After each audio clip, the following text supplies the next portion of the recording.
পরে হঠাৎ ধরা পড়ে। যখনই আমরা খবর পাই তখন কিন্তু আমাদের লোক যাচ্ছে, ওনাদেরকে দিচ্ছে, কিন্তু ওটাকে আবার যে নদীতে ফেরত দিয়ে এটাকে বাঁচানোর কোনো সুযোগ থাকে না, কারণ এটা তো অনেক আগে সে নদী থেকে উত্তোলন করে সে নৌকার মধ্যে তুলে রাখছে।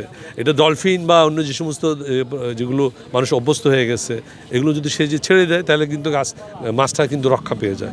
এটার মেইনলি করতে হবে মানুষকে উদ্বুদ্ধ করে। এখন এই যে বলছেন, জেলেরাও বলে যে আমরা তো এটা জানি না, কিন্তু জেলেরা এখন কি, সে যদি বলে সে আমরা যতই বলি আপনাকে জানানো হয়েছে, কিন্তু যখন সে ধরে ফেলবে সে তো বলবে আমি জানি না।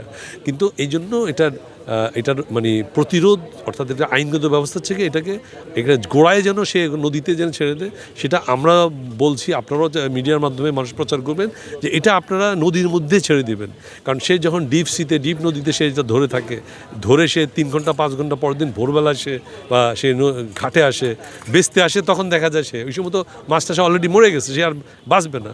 এজন্য তাদেরকে উদ্বুদ্ধ করতে হবে যেন তারা জায়গায় করে। আমরা বলছি, আপনারা যারা আছেন তারাও বলবেন।